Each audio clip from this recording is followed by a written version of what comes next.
And it is time to announce the next contestant to try and knock the Queen of Offworld off of her throne. It is Zorbaz. Yeah, I'm interested in this one. Zorbaz definitely can put up a fight here. Not quite as well known as Blues Cube and DT, who we've already seen. Certainly a player who is competitive, even amongst the top of the community.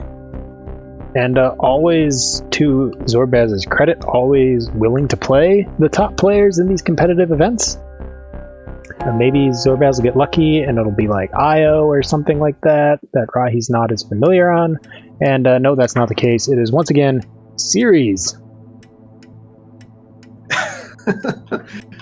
Oh, but well, I mean, Ceres all the time apparently. I like some Ceres. That's all right.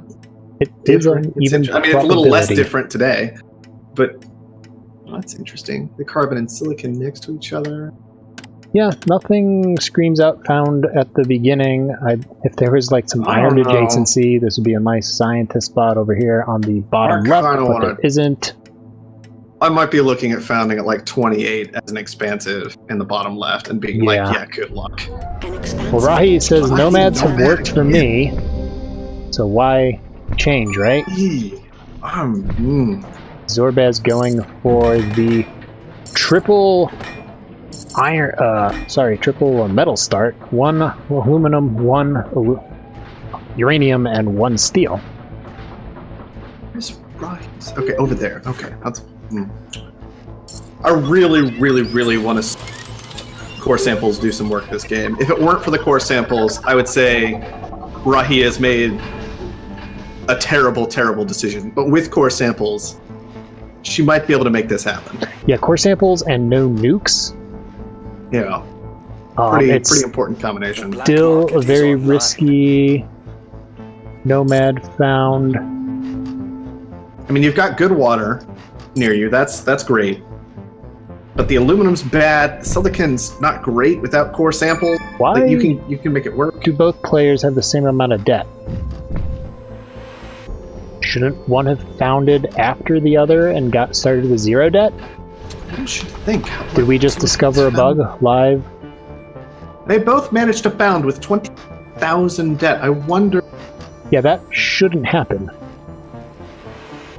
Did they found? Oh, I know what's. Maybe. Well, I went Rahi's first HQ, then Zorbaz HQ, right? Then Rahi's second HQ. So I wonder. Right. So Zorbaz should have 0 debt and another claim. Arguably, I wonder. Zorbaz didn't found like right when Rahi found, right? So they didn't found literally simultaneously. I don't think so. Anyway, so how many claims does Zorbaz have? Suddenly, interesting question. I think Zorbaz has 8, and he hasn't bought one. 8 would be the number for the second founder. But got the debt from the second found. It's interesting. I'll have to watch this. Well, Cubit says that Zorbaz was first, in which case Rahi should be the one without debt and extra claim, if that is correct. But I think Rahi's first headquarters went down first. She did. Yeah, they did. For sure. We can check the chat login. Yeah. It's interesting. If that is a bug with Nomad founding, it's not the one, but we already found the other one. And hopefully got it. It's a very, very minor visual one, at least. Nothing that affects gameplay. Anyway. Oh, boy. So, regardless, I like Zorbaz's spot. I still don't. He's in. First of all, she didn't take the second silicon immediately when she hit HQ2 or on HQ1 like I would have liked for her to do. Instead, she went for silicon plus carbon combo, which, yeah, you get some adjacency bonuses, and that's nice, but carbon's $3. Because there wasn't going to be a pressure on carbon at the start of the game. And then Power Surge came through and punished her for having to put her reactors next to her silicon, and things are looking not good for Rahi to start this one off, despite Zorbaz perhaps not should be their debt. Yeah, I mean, so if Zorbaz can get this debt paid down, Zorbaz did get the HQ3 before Rahi did, and is constructing 1 nuclear plant here, just has enough to put the second one down, and then needs to come up with enough money to goon squat it, With that being said, Rahi only has 3k in the bank, 3.5 for a power surge. Will she want to spend it on a on a power surge, perhaps, or a mutiny, even? I really wouldn't want to do that.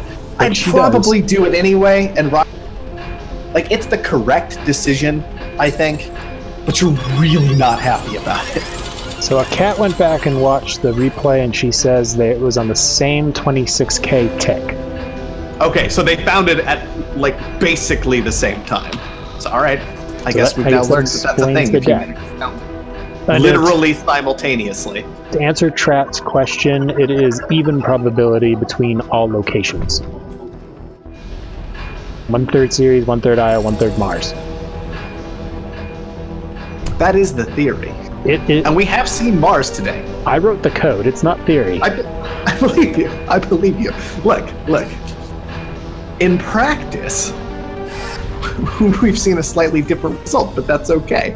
Because that's how probability works. It's not outside the statistical norms. A freeze going down, maybe on the wrong spot for... But Zorbaz on Rahi, just as these power plants come online? Yeah, maybe. I mean, it's nice to hit a silicon. There's a second, and Charles is doing 100 apiece. I mean, you took $500 a second out of your opponent's pocket, and that's great. But there was a moment of opportunity to hit both of those nuclear plants before the goose. This is where I'd like to see Zorbaz move into 2 more uranium plants split up so Rahi can't attack both at the same time, because he really needs to pay down some of this debt, because you didn't see already an HQ4 7 souls in. So if he could keep this debt in check, it's probably okay. Probably okay. No, I agree with you. I agree with you. You definitely want those extra nuclear plants down. It's a lot better to just kind of do it a little bit and then be able to attack your opponent's power, in my opinion, than it is to have to try and, like, goon your own, and then maybe you get hit and you're in a bad spot because you only built one pair. I mean, each of these uranium plants only cost Zorbaz 3.5k to construct with that steel advantage and that lower but steel. So definitely worth it. Rahi is very close to paying off all of her debt. It looks like she doesn't freeze out Zorbaz's nuclear plant. She may not be able to. Black market is online. There goes that power surge. Well, I was gonna say, speak of it, why I would have liked to see some nuclear plants split out. That being said, Zorbaz did get into B debt and survive the debt tick. Yeah, so he's all right for the time being. He's all right, but his power money is still kind of on the table for Rahi. It's interesting because we don't have a huge amount of steel production, and a lot of what Zorbaz is doing is using these water pumps, and he's got a bunch of mines down and that kind of thing. He's actually not consuming all that much power, definitely to his advantage. Also, no robots doing shipping this time around, which can make a pretty big difference in power prices, and one in particular. That being said, Zorbaz B-Det 1 level ahead of Rahi, and before Rahi took the upgrade had about the same amount of cash. Yeah, I still like Zorbaz's position though. I mean, you know, B-Det's fine. You can survive on B-Det. You gotta watch it. You gotta be careful with it, because we've talked about this. It's gotten pretty dicey. Players letting their debt get the best of them. So as long as you avoid that though, you really like being ahead as the expansive faction. Mm-hmm. Well, so this mutiny from Zorbaz onto Rahi's nuclear plant is a little bit questionable, just as power dies. That's one of those things that you don't want to do, I don't think. Sure, you keep Rahi from making any chance of making power money whatsoever, but the high food price is doing that for you as well, as Blues pointed out in chat a couple minutes ago. It's true. Those life support resources, especially once you're up at HQ, big difference. Easy it is to make money through your debt. Now, one thing Zorbaz has going for him in the late game is this really nice access to water. Sure, it's all a bunch of lows, but in the late game, if you're not in ice, which Zorbaz also has the ability to go into on the next headquarters, move into that ice, 2 ice tiles. Still like Rahi's water better though. I just like ice maps. And even in the 1v1 when your opponent punish you for it during the day, I like the ice. It's just such strong production when it's active. Ice is good. It's also a little bit odd that, underground water diminishes and ice on the surface doesn't.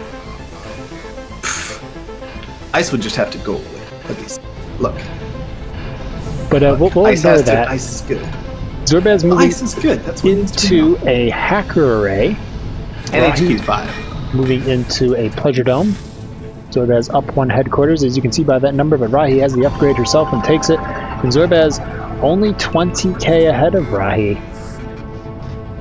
There's a lot of garages at the colony. Now, maybe in an FFA, I'm a little less concerned about that, but that's going to really have an impact on the fuel price of this game, in particular, when compared to stuff like the food price and the oxygen price. It makes reactors more interesting, which potentially makes chems more interesting, makes it harder to use a patent lab if you need to do that, maybe pick up liquid batteries for any reason. It's just, it can really spiral into the rest of the game. We've got quite that many garages. Nice hit onto that steel. Yeah, Zorbaz, okay, just as I was going to point that out, moving out of the glass kilns and moving into some electrolysis. Wouldn't be a bad idea. 57 per tile. Rahi is researching liquid batteries with her patent lab. Is that patent lab hidden? It is out in the open, despite there being 3k holograms. Well, sometimes you just need to be dominant. You need to just assert your over your opponent, right? Like, you were at HQ5 before me, I'm Nomad, you're expansive. Now look, 30k ahead of you in cash with a patent lab. Come on. You just, you put the fear in them. Don't need no holograms for that.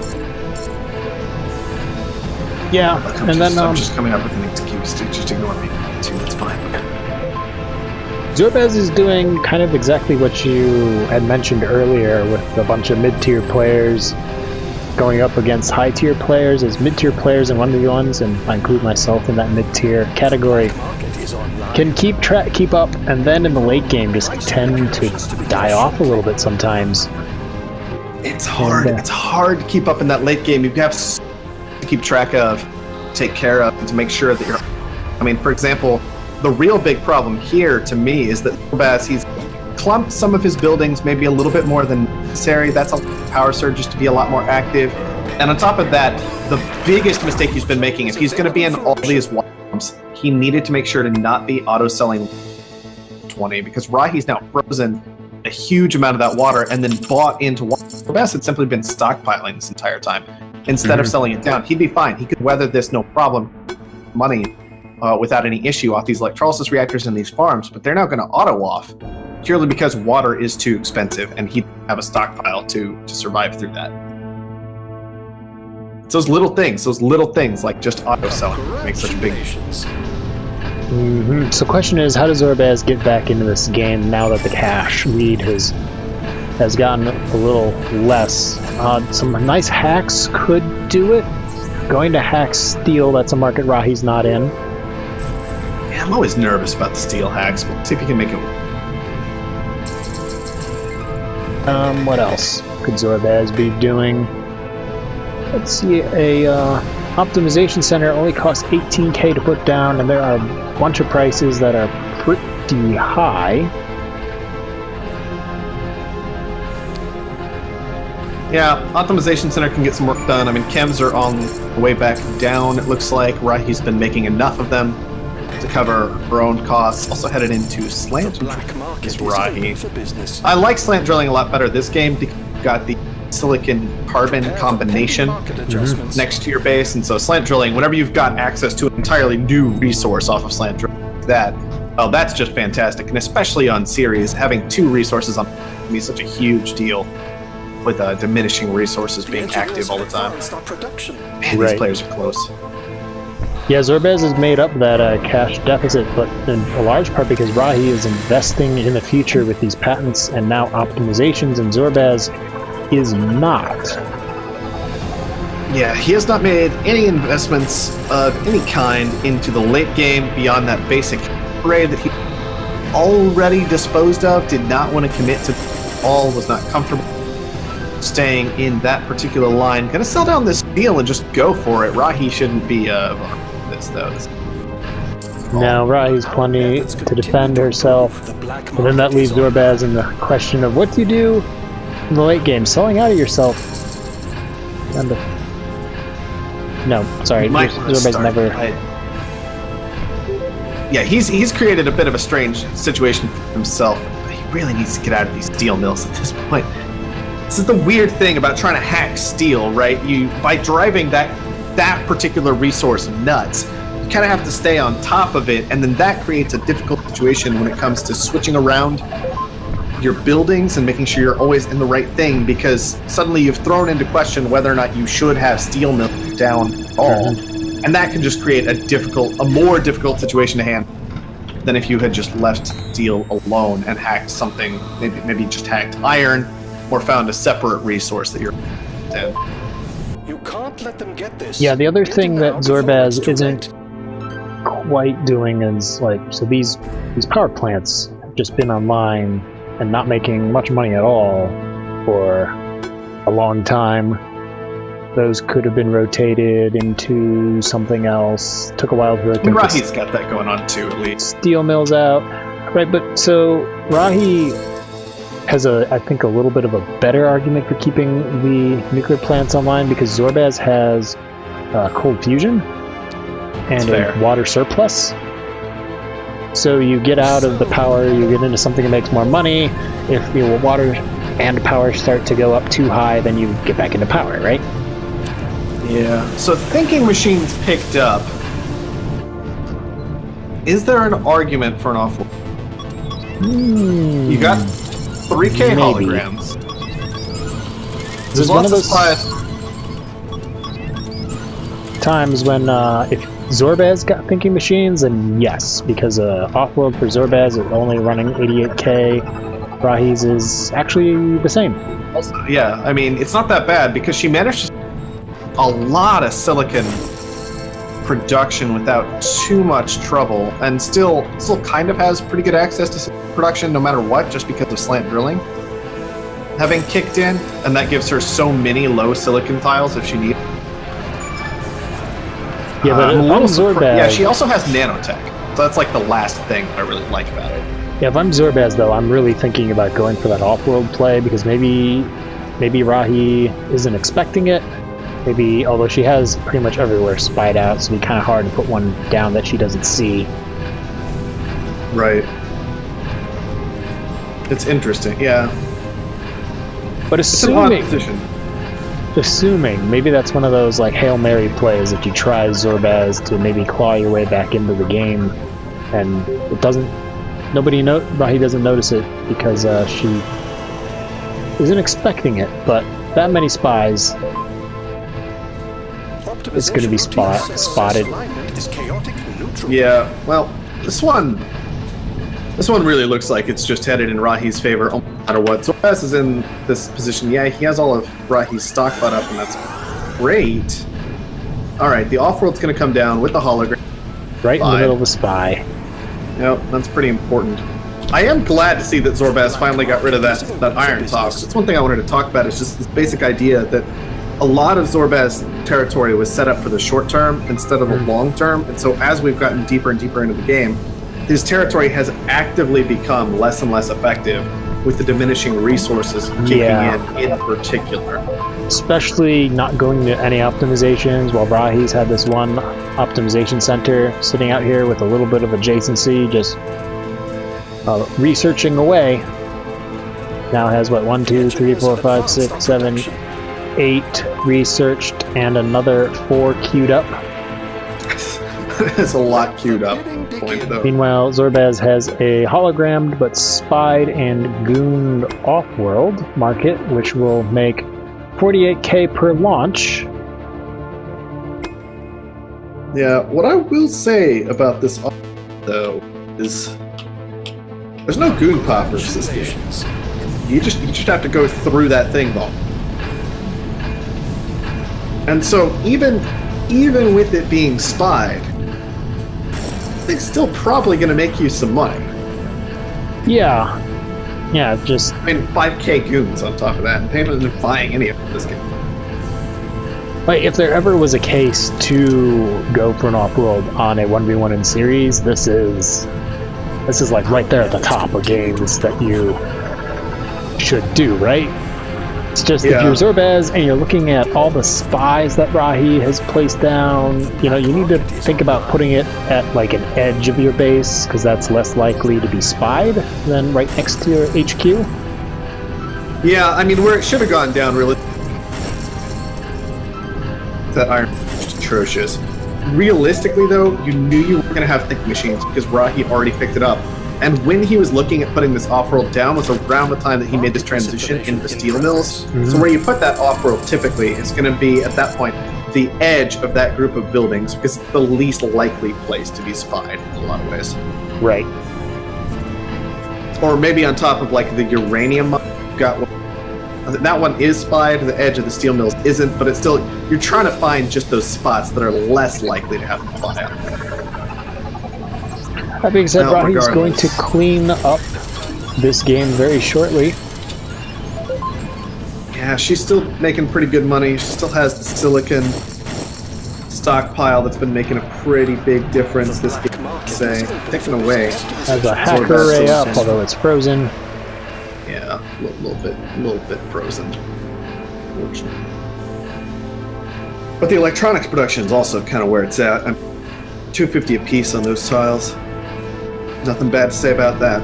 Mm-hmm. The optimization's doing very well for Rahi, and optimizations are usually what you want to do on Ceres in FFA or 1v1, and then also,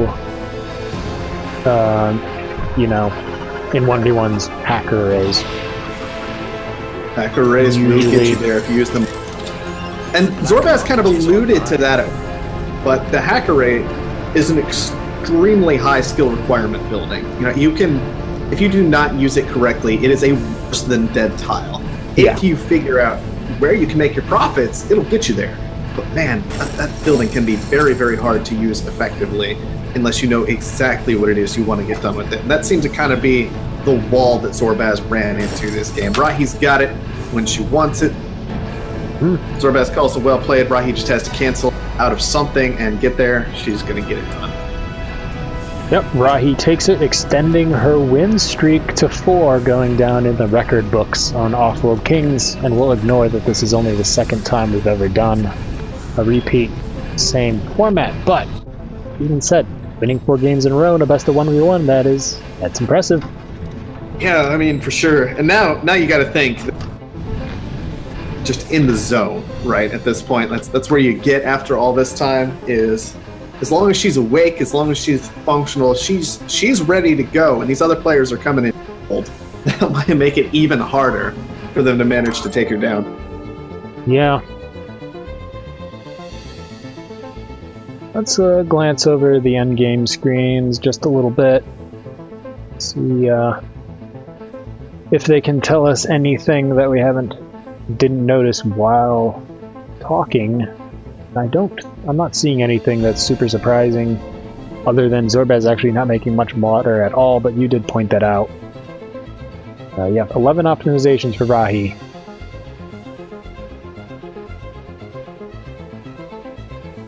Quite good.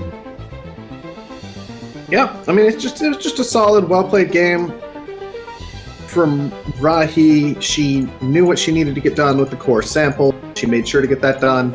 Later on, she secured slant drilling. Those were like the 2 most major steps she needed to identify with the Nomad found, and she got there. I mean, Zorbaz, he had the advantage when we were moving into the mid-game stages. He had the opportunity to take slant drilling away and secure it for himself, which would have been very nice with his combination iron-aluminum territory. And missing that, I think, seriously hurt Zorbaz's chances of winning this game, and ultimately might have lost it for him.